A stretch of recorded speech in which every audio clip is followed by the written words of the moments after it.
Bom dia, boa tarde, boa noite pra vocês. Sejam bem-vindos ao canal Paloma Que Louca por Orquídea, que tem dica de cultivo para híbridos, espécie um pouco mais sobre esse mundo fantástico das orquídeas. Sejam sempre bem-vindos. Não esqueça também de me seguir lá no TikTok, é o mesmo nome que eu utilizo aqui no meu canal do YouTube, tá? Pois lá eu tenho uma parceria com o site do Mais Orquídea, tem um link na minha bio com o meu cupom de desconto. E utilizando eles no site, vocês têm um desconto de 10% também, tá? Hoje eu vou falar um pouquinho dessa daqui em questão. Lembra pra vocês que eu falei que a gente comprou uma quantidade bem grande de catleias michurucas, tá? Porque elas são michurucas. Possuem pseudobulbos desfolhados, já passou da época do replante, ou até mesmo os manchas, causados pelo cultivo um pouco mais rústicos.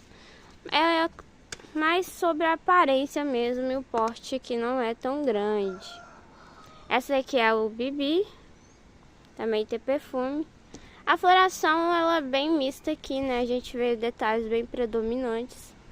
O formato das sépalas, não lembra bastante as sépalas da Schilleriana. O vegetal me lembra um pouquinho também da Schilleriana, mas não tanto. A gente também vê que ela tem um labelo. Esse labelo aqui, ó, espera que eu vou mostrar melhor pra vocês. É justamente o labelo da bicolor. Mas a gente vê que a coluna parece um pouco a coluna da Aloe de Jazz. E essa tonalidade marcante, e também a textura me lembra muito da Gutata, Aí ela tem esse porte aqui, que não é muito alto. Também lembra o porte também da Schilleriana em si. Mas há muitos detalhes aqui que a gente deve levar em conta, como o formato da folha, que não é o formato da folha em si, tão parecido com o da Gutata, tá? Mas aqui o que predomina mais, que a gente deve levar muito em conta, ela quer ter pseudobulbos cilíndricos finos, tá? Ou seja, ela não vai reter tanta água assim, então ela vai ter uma rega diferenciada das outras. Ela é regada 3 vezes na semana, sempre coloco o dedo aqui e verifico se realmente está sequinho ou não, tá? Ventilação moderada, não pode ser uma ventilação muito excessiva, tá? Porque ela desidrata muito rápido. Se tiver começando a enrugar os pseudobulbos, tá? As folhas, pode estar ventilando demais, ela não tá gostando, tá, gente? Ela recebe adubo Hermítis, assim como as outras, aqui, ó. Aqui dentro.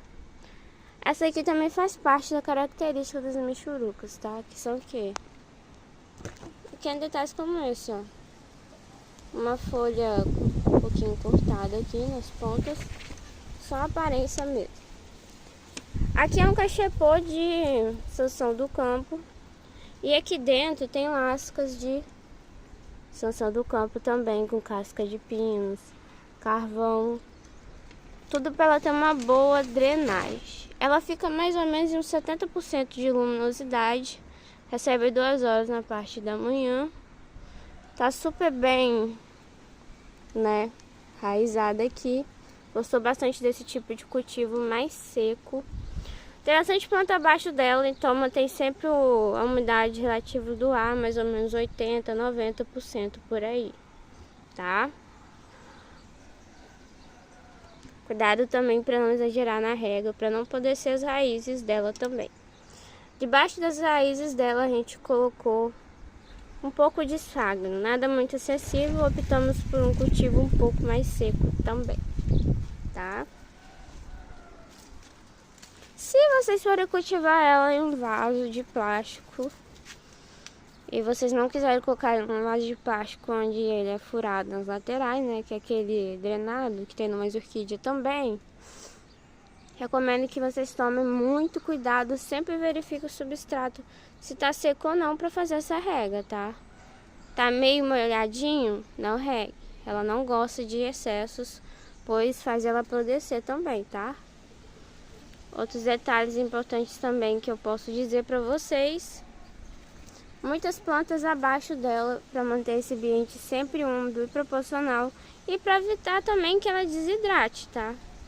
Uma dica que eu dou para vocês também. A gente pode ver que ela tem características bastante marcantes, tá? Que eu vou falar um pouquinho pra vocês. O porte dela é um porte mais parecido com o da Schilleriana. Aqui a gente vê também que é bastante predominante, que é nas folhas dela. A gente vê as características, né? O pintalgado aqui, só vendo essas partes branquinhas é chofre, tá? Que é um pintalgado ali, ó. Então a floração realmente seria dessa. As mexericas também vêm sem identificação, tá, gente? Eu vou identificando aos poucos as características através de formato de folha também, tá? Agora vamos para outro detalhe muito legal nesse cruzamento. Tá vendo esse labelo? Esse labelo é característico da bicolor, tá? É a bicolor que tem esse labelo parecendo uma saia rodada, tá bom? A textura da flor é a textura justamente da gutata. Mas assim, o formato em si lembra um pouco do formato da floração da Schilleriana também. O poste também lembra. As folhas até então são um pouco parecidas, né? Só que ela é um pouquinho mais altinha do que a Schilleriana em si. Como é o cruzamento, né? Ela saiu desse porte aqui que vocês estão percebendo. É bastante interessante porque tem muitas predominâncias aqui. Ela também é perfumada. Eu não acho a floração muito pequena, acho uma floração muito bonita, muito características. Então, ligeiramente aqui eu acredito que também possa ter um pouco da lodigese, tá? Posso dizer assim vagamente, mas olhando assim, quando a gente vê essa parte da coluna, a gente olha aqui um pouquinho e percebe um pouco da lodigese em si, tá? Mas os outros detalhes mais predominantes são dos outros que eu falei pra vocês, das outras espécies. Vale muito a pena cultivar ela. Agora pra vocês verem, tem mais 2 botões pra abrirem. Muito bonita. E eu deixo pra vocês essa dica aí, espero poder ter ajudado. Qualquer dúvida mesmo, tá? Ou vocês quiserem algum tema específico de vídeo, fique à vontade pra pedir. Fique à vontade também para deixar aí nos comentários, que eu com certeza irei responder cada um de vocês com muito amor e muito carinho. Gratidão, sejam sempre bem-vindos, pois estejam plenamente bem. Fiquem com Deus, que Deus abençoe a todos e sucesso no cultivo também, tá?